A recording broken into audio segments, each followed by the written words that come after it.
용서하고 상황을 받아들이게 하는 말. 아, 그렇군요. 이렇게 중요한 회의에 신입이 지각을 해? 용서할 수 없어.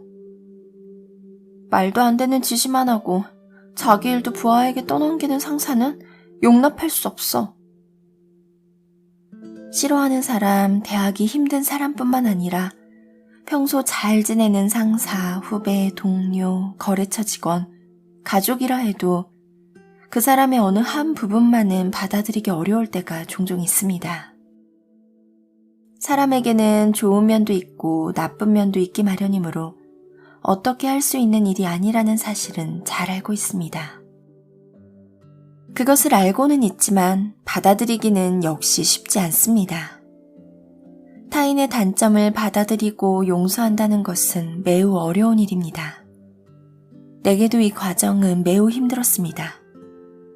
그런데 긴자 마루칸의 창업자인 사이토 히토리 씨가 던진 한마디를 계기로 지금은 상당히 나아졌습니다. 정말이지 단 한마디였습니다. 그 한마디는 아, 그렇군요. 알겠습니다. 이 한마디 말이었습니다. 범죄자의 마음까지 움직일 수 있는 말. 아, 그렇군요. 네, 알겠습니다. 라는 말은 당신이 말하는 것을 이해합니다 라는 뜻이 아닙니다. 상대의 말에 찬성한다는 뜻도 아닙니다. 그것은 어쩔 수 없지, 그러는 게 무리도 아니야 라는 의미의 말입니다. 예를 들어 왜 이런 일을 저질렀지? 이쯤에서 그만 자백하지 라고 추궁해봐야 범죄자는 좀처럼 입을 열지 않습니다. 범죄를 저지른 사람에게 부모님도 선생님도 늘 화를 냈습니다. 어려서부터 자신에게 화내는 모습을 계속 보아왔기 때문에 어느새 그 모습이 익숙해져 있습니다. 옆에서 화를 내는 정도로는 눈 하나 꿈쩍하지 않습니다. 그런 범죄자에게 다음과 같이 말한다면 어떻게 될까요? 그렇군. 자네가 무슨 말을 하는지 알겠어. 자네 같은 인생을 살았다면 그렇게 말하는 것도 무리가 아니지. 그렇군. 알겠네. 자네는 나면서부터 나쁜 사람은 아닌 것 같군. 나도 범죄자를 쭉 지켜본 사람이야. 나면서부터 나쁜 사람인지 아닌지 정도는 알 수 있다고. 이렇게 수사관이 범죄자의 이야기를 진지하게 들어준다고 가정하겠습니다. 그러면 범죄자도 어차피 털어놓을 바에야 이 사람이 좋겠군 하고 생각합니다. 범죄자조차 이럴진데 하물며 범죄를 저지르지 않은 사람은 어떻겠습니까? 상대에게 악의가 없다는 것을 받아들여라. 상대방이 나쁜 생각을 전혀 하지 않는다고 말하는 것이 아닙니다. 다소 정도의 차이는 있지만 사람은 누구나 나는 옳다라고 믿고 싶어 합니다. 그리고 그것을 알아주길 바라며 노력합니다. 따라서 이런 경우에는 앞서 소개한 대로 아, 그렇군요. 아, 그렇게 생각하는군요. 라는 말 한마디를 건넵니다. 어쩔 수 없지요. 무리도 아니에요. 라는 의미에서요. 후배가 중요한 회의에 지각하더라도 어제 과음한 탓도 있겠지. 일하다 보면 예기치 못한 일도 생길 수 있는 법이지. 라는 의미로 아, 그렇군. 하고 한마디 해보십시오. 무리한 요구를 하거나 일을 떠넘기는 상사에게도 아, 그렇군요. 라고 한마디 해보세요. 그렇군요. 바쁘기도 하고 업무 중압감도 있고 해서 그런 것이군요. 라는 의미로 아, 그렇군요. 라고 해보는 것입니다. 사람은 자신의 가치관을 기준으로 눈앞의 일과 사람이 좋은지 나쁜지 판단합니다. 하지만 그 사람도 그렇게 할 때는 그렇게 할 만한 사정이 있습니다. 모두가 잘 되라는 생각으로 하는 것입니다. 그러니 이 모든 의미를 하나로 뭉뚱그려서 아, 그렇군요 하고 받아들이면 됩니다. 이제부터라도 회사나 가정에서 누군가 용서하기 힘든 일을 저질렀다고 생각될 때 아, 그렇군요 라는 한마디로 받아들여 보면 어떨까요? 분명 무언가 변화가 일어날 것입니다. 인생의 기적을 만드는 수용의 힘. 자, 이제 타인을 용서하고 상황을 받아들이게 해주는 마법 같은 말. 아, 그렇군요를 자신에게 하면 어떤 일이 일어날까요? 이 역시 심리 상담을 할 때 많이 권하는 방법입니다. 누구나 살다 보면 간혹 자신을 용서할 수 없을 때가 있기 마련입니다. 같은 실수를 반복했을 때, 중요한 일인데 미적거리며 뒤로 밀어놨다가 늦어져 버렸을 때, 초조한 마음으로 상대방에게 털어놓았는데 막상 상대방에게 아, 낭패군 이란 말을 들었을 때 등등이 그렇습니다. 이런 경우에는 자신에게도 그렇군 하고 말해보세요. 나라고 완벽한 사람일 리 없으니 쓸데없는 일을 하거나 내가 왜 그렇게 행동했을까 하고 머리를 쥐어뜯게 될 때가 있습니다. 그럴 때 아, 그렇군. 나는 그런 사람이야 라고 자신에게 말하는 것입니다. 좋고 나쁨을 재단하기에 앞서 우선 그렇군, 저질러버리고 말았네 하고 받아들여 보세요. 후배에게 화내지 말자라고 막 마음먹었는데 결국 화를 내고 말았을 때 그렇군, 도저히 용서할 수가 없었나 보군 하고 스스로에게 말하는 것만으로도 마음이 한결 가벼워집니다. 이것은 어떤 의미에서는 수용이라고도 할 수 있습니다. 인생은 이 수용이 중요합니다. 그렇군 하고 담담히 받아들이는 것, 바로 닫혀있던 마음을 오픈하는 것입니다.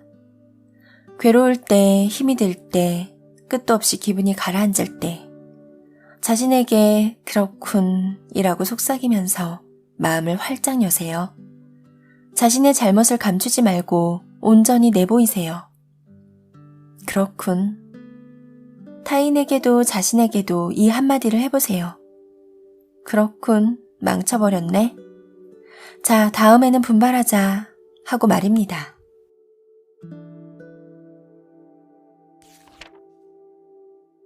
상대의 비판이나 비난에 대처하는 말. 그래?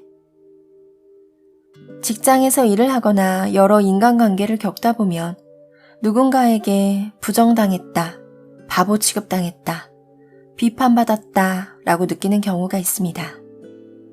예를 들어 모처럼 읽은 책이 재미가 있어서 동료에게 책을 추천하며 칭찬을 했습니다. 그런데 동료의 무덤덤한 반응에 실망을 하고 맙니다. 최근에 책을 한 권 읽었는데 아주 훌륭해. 정말 공부가 많이 되었어. 그래? 그 책 내용을 잘 뜯어보면 일반적인 이야기에 지나지 않던데. 혹은 도움이 될까 싶어서 후배에게 조언을 했는데 감사해 하기는커녕 다음과 같이 반응하는 후배의 태도에 마음이 상하기도 합니다. 저는 그 방법이 어려워서 조금 다른 방법을 생각해 보았습니다. 이런 경우도 있습니다. 부장님은 세심하지가 않으셔서 다른 사람의 기분을 이해하지 못하시는 것 같아 라고 가볍게 불평을 했는데 아무도 동조해주지 않는 경우입니다. 아니, 그렇게 보여도 꽤 섬세한 면이 있으셔. 사람에 따라 다르게 보일 수도 있는 거야. 이런 경우 사람들은 대부분 자신이 부정당했다, 바보 취급당했다, 비판받았다 라고 생각하는 경향이 있습니다. 그러고는 화를 내거나 침울해하거나 슬퍼하기도 합니다. 예전에 나도 그랬습니다. 하지만 그건 자신이 부정당했다고 멋대로 생각하는 것뿐입니다. 그 사람은 자신의 의견, 자신의 감상을 말한 것에 지나지 않습니다. 그 사람은 자신의 정당성을 주장한 것입니다. 그런데도 그것을 나쁜 쪽으로 해석하며 멋대로 반응한 것은 자신입니다. 나는 오랜 세월 이런 사실을 알지 못했을 뿐만 아니라 필사적으로 저항하고 반론하려 했습니다. 하지만 자기 정당화, 자기 변호일 뿐이었습니다. 따라서 이런 경우는 대개 자신도 평소처럼 자신의 의견을 말하면 됩니다. 그래? 나는 이렇게 생각해 라고 평상시처럼 말입니다. 비난에 화를 내면 지는 것이다. 그런데 사람은 어째서 타인의 의견이나 주장을 멋대로 비난 혹은 비판으로 받아들여 화내고 상처를 입는 것일까요? 바로 자신이 그 부분에 열등감을 가지고 있기 때문입니다. 보이고 싶지 않은 상처가 있기 때문이며 자신감이 없기 때문입니다. 그렇습니다. 자신의 의견이나 주장에 열등감을 가지고 있는 것입니다. 자기 자신에게 자신감이 있는 사람은 누군가에게 비판을 받아도 그래? 라고 말하며 웃고 흘려버립니다.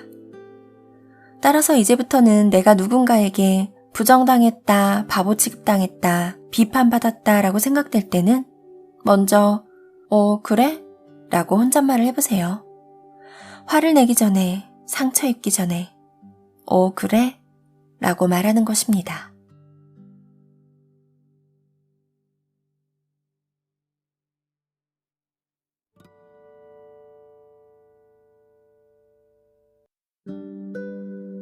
하면 안 돼의 저주를 푸는 말. 해도 괜찮아. 무척 서툴기는 하지만 나도 가끔은 골프를 칩니다. 골프 코스에는 다양한 장애물이 있습니다. 나무숲이나 풀숲, 모래 벙커, 연못 등이 그런 장애물들입니다. 장애물이 나타나면 옆에서 캐디가 조언해줍니다. 공이 오른쪽에 있는 숲으로 들어가면 찾기 어려우니 그쪽으로는 치지 마세요. 나는 알겠다고 캐디에게 대답을 하고 공이 오른쪽으로 가지 않도록 왼쪽으로 자세를 잡습니다. 오른쪽으로 가지 않게, 오른쪽으로 가지 않게, 오른쪽으로 가지 않게. 주문을 외듯 마음속으로 몇 번이고 되새기며 힘껏 채를 휘두릅니다. 그런데 무슨 이유에선지 공은 꼭 오른쪽으로 날아갑니다. 그렇게 신경 써서 왼쪽으로 자세를 잡았는데도 말입니다. 실제로 일이 잘못돼도 괜찮다. 사람의 마음은 이와 유사합니다. 사람은 하면 안 돼 라고 생각할수록 하게 되는 경향이 있습니다. 그리고 우리는 일상에서 수많은 하면 안 돼를 만들며 살아가고 있습니다. 믿음직스럽지 않으면 안 돼, 화내면 안 돼, 부모님처럼 살면 안 돼, 다른 사람에게 폐를 끼쳐서는 안 돼, 회사를 도산시키면 안 돼, 실패하면 안 돼, 등등. 이처럼 해서는 안 되는 것을 마음속으로라도 읊조리면 왠지 가서는 안 되는 쪽으로 가게 됩니다. 잘못된 방향으로 나아갑니다. 결코 하면 안 되는 쪽으로 나아갑니다. 무언가 심술을 부리기라도 하는 것일까요? 따라서 일단은 자신에게 가도 좋아, 해도 괜찮아 라고 말해봅시다. 나는 미덥지 못해도 괜찮아. 나는 화내도 괜찮아. 나는 부모님처럼 살아도 괜찮아. 나는 신세를 져도 괜찮아. 나는 회사를 도산시켜도 괜찮아. 나는 행복하지 않아도 괜찮아. 안 된다는 무언가를 두려워하는 것입니다. 그렇게 행동하면, 그것을 용인하면 무언가 무서운 일이 일어날 것이라고 생각하는 것입니다. 괜찮습니다. 그것은 거짓말입니다. 그것은 단순한 생각에 지나지 않습니다. 무언가 무서운 일이 일어날 것이라고 주입받았을 뿐입니다. 그렇게 배웠기 때문에 그런 일들만 경험해온 것입니다. 하면 안 된다고 생각했던 일들을 하고도 즐겁게 살아가는 사람이 분명히 있습니다. 그러므로 여러분도 나는 해도 괜찮아 라고 말하세요. 나는 연못에 공을 빠뜨려도 괜찮아. 실제로 공이 연못에 퐁당 빠질 수도 있습니다. 하지만 괜찮습니다. 때로는 생각처럼 잘 안 될 때도 있는 거니까요.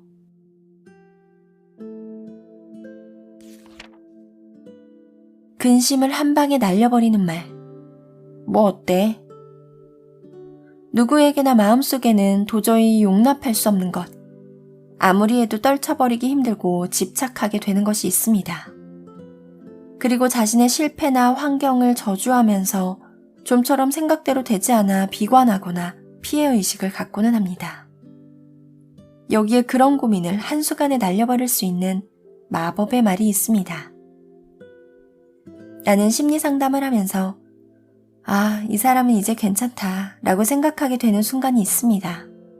그리고 과거에 집착하지 않는다. 혼자만의 사고에서 벗어났다.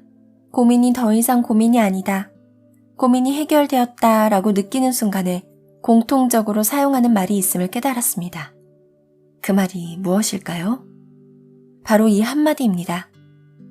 뭐 어때? 네, 아주 간단하지요? 뭐 어때는 무엇인가에 대한 여러분의 집착을 날려주는 마법의 언어입니다. 괜찮아질 때까지. 뭐 어때? 지금 현재 여러 가지 일로 고민하는 사람이 앞으로 뭐 어때? 라는 말을 버릇처럼 한다면 어떻게 될까요? 화가 났을 때, 포기할 수 없을 때, 실패했을 때, 나쁜 일이 일어났을 때마다 고개를 숙이고 내뱉듯이 말해도 좋고 하늘을 보며 크게 소리쳐도 좋습니다. 실제로는 괜찮다고 생각하지 않아도 좋으니까 일단 말해보세요. 뭐 어때? 라고 입 밖으로 소리를 내서 말해보세요. 큰 실패도 용서할 수 없는 실수도 마찬가지입니다. 되돌릴 수 없는 실수에도 속이 뒤집히는 일에도 이 세상이 끝나버릴 것만 같은 절망에도 무엇 하나 잘 되는 일이 없는 자신에게도 뭐 어때? 라고 말하는 것입니다. 100가지면 100가지 모두에 뭐 어때? 라고 말해보는 것입니다. 한 번에서 별다른 느낌이 들지 않는다면 2번, 3번 소리를 내서 말해보세요. 자, 지금 한번 말해보세요. 뭐 어때? 엄청난 사건이 벌어졌을 때, 그것도 바로 눈앞에서 일어났을 때, 단지 작은 목소리로 뭐 어때? 라고 말해보세요. 그래도 불안한 마음이 사라지지 않을 때는 조금 더 크게 뭐 어때? 그래도 불안한 마음이 사라지지 않을 때는 양쪽 무릎에 손을 얹고 토해내듯이 뭐 어때? 이렇게 단계적으로 모두 쏟아냅니다. 그리고 다시 한번 가볍게 뭐 어때? 합니다. 또 하나의 실전법이 있습니다. 그것은 상체를 젖히고 하늘을 향해 기지개를 켜듯이 하면서 뭐 어때? 하고 말하는 것입니다. 어쩌면 이것이 더 적극적인 방법일 수도 있습니다.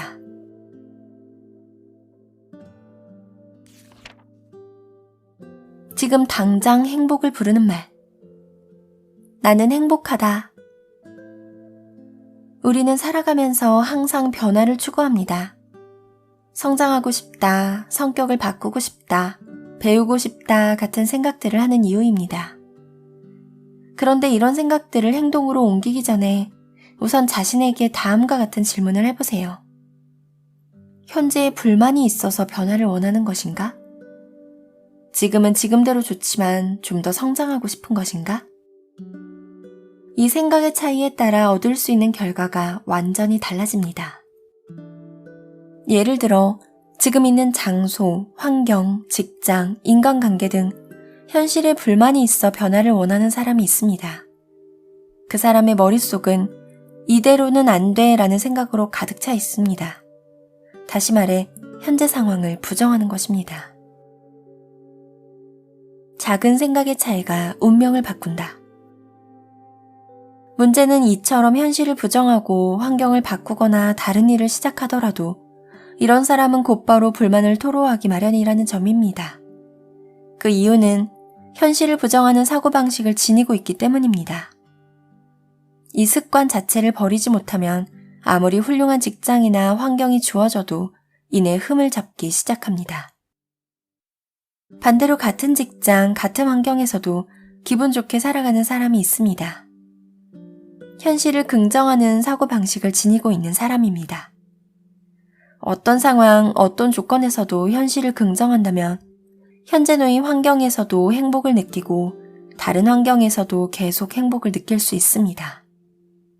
따라서 현실을 부정하는 사고방식을 가진 사람은 항상 다른 사람들이 자신의 험담을 한다, 자신을 미워한다, 비웃는다, 바보 취급한다, 책망한다, 자신이 견디기에는 너무나 엄청난 일이다, 가치가 없다, 자신에게 도움이 안 된다 등등 자신이 불행하다는 것을 확인해줄 증거를 끌어모읍니다. 한편 현실을 긍정하는 사고방식의 소유자, 즉 자신이 행복하며 복이 많다고 생각하는 사람은 그것을 증명하는 증거들이 시야에 들어옵니다. 사람들이 호의를 가지고 대해준다. 자신은 사랑받고 있다. 도움을 받고 있다. 자신을 응원해준다 등 온통 긍정적인 신호들만 접수됩니다. 현실을 긍정하면 긍정의 미래가 온다. 그렇습니다. 무엇을 생각하고 있는가에 따라 시야에 들어오는 것이 다릅니다. 자신이 미움을 받고 있다고 생각하는 사람은 주변의 100명 중 98명이 응원을 해도 깨닫지 못합니다. 그리고 응원해주지 않는 2명이 있다는 현실을 계속 비관합니다. 자신이 행복하다고 생각하는 사람은 98명에게 감사의 마음을 갖습니다. 요컨대 자신이 지금도 행복하다고 생각하면 되는 것입니다. 나는 행복하다. 지금은 지금대로 행복하다. 이렇게 생각해 보세요. 그렇다고 손해볼 일도 없으니까요. 일단은 이렇게 현실을 긍정하는 사고방식을 들이는 것입니다. 그러면 이상하게도 나는 의외로 행복한 사람이 아닐까? 하고 생각하게 하는 증거가 모여들기 시작합니다. 속는 셈 치고 시도해보세요. 나는 지금 의외로 행복할 수도 있다. 현실을 보면 도저히 그렇게 생각할 수가 없습니다. 이렇게 말하는 사람은 부정적인 사고방식을 가진 사람입니다. 지금 행복하다고 생각할 수 없는 것은 행복하다고 생각할 수 없는 경험을 해왔기 때문이라고 여깁니다. 하지만 사실 행복하다고 생각할 수 없는 경험만을 해온 것은 행복하지 않다고 생각하는 버릇탓입니다. 반복해 말하지만 행복하지 않다고 생각하면 그것을 증명하는 일들만 일어납니다. 행복하지 않다는 생각이 선행되었기 때문입니다. 생각이 먼저이고 현실이 나중입니다. 그러므로 지금 무리를 해서라도 나는 행복하다, 지금은 지금대로 행복하다 라고 생각해 보세요. 그러면 변화가 시작됩니다. 그러면 행복해요, 복이 많아요를 증명할 증거를 수집하게 됩니다. 이처럼 생각은 매우 중요합니다. 단 사람에 따라서는 나는 행복하다 라고 생각하는 것이 어려울 수도 있습니다. 그때는 그럴 수도 있어를 사용해 보십시오. 나는 행복할 수도 있어. 지금은 지금대로 행복할 수도 있어. 사실 나는 복이 많을 수도 있어. 다시 말해 지금이 불행하다는 것을 의심해 보세요. 그리고 나는 행복할 수도 있어 라고 생각해 보세요.